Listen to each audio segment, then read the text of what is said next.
సంక్రాంతి పండుగ సమీపిస్తున్న వేళ హైదరాబాద్ పోలీసులు అలర్ట్ అయ్యారు. ప్రాణాలకు ముప్పుగా మారిన నిషేధిత చైనా మాంజా విక్రయాలపై నగర వ్యాప్తంగా స్పెషల్ డ్రైవ్ చేపట్టారు. ముఖ్యంగా పాతబస్తీలోని కాలాపత్తర్ పోలీస్ స్టేషన్ పరిధిలోని టాస్క్ ఫోర్స్ పోలీసులు జరిపిన దాడుల్లో భారీగా చైనా మాంజా నిల్వలను గుర్తించారు. సుమారు 6,90,000 విలువైన 345 చైనా మాంజా బండిల్స్ను స్వాధీనం చేసుకున్నారు. అనంతరం ఈ అక్రమ విక్రయాలు పాల్పడుతున్న ఒక వ్యక్తిని పోలీసులు అరెస్ట్ చేశారు.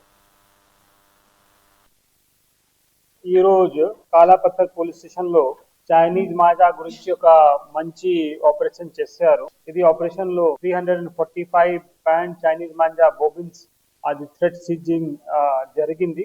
ఇదిలో ఇంపార్టెంట్ పర్సన్ అంటే ఒక పర్సన్ సెల్లర్ సాజేబ్ గారు సేలింగ్ చేస్తున్నారు.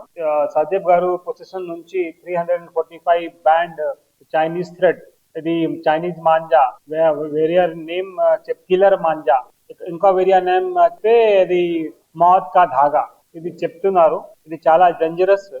ఇది ఫ్లయింగ్ నుంచి గురించి ఇది యూజ్ చేస్తున్నారు. మొత్తం మన హైదరాబాద్ లో డిఫరెంట్ సిటీ, ఇండియా సిటీలో కూడా యూజ్ చేస్తున్నారు. ఇది మొత్తం చైనీస్ ధాగా, Chinese thread environment protection law ప్రకారం ఇది బ్యాండ్ ఉంది. తర్వాత మన తెలంగాణలో కూడా గవర్నమెంట్ జియో ఇచ్చారు. ఇది జియో ప్రకారం ఇది కూడా బ్యాండ్ ఉంది. ఇది సేలింగ్ చేస్తే, యూజ్ చేస్తే మన 5 years తర్వాత 1 lakh పనిష్మెంట్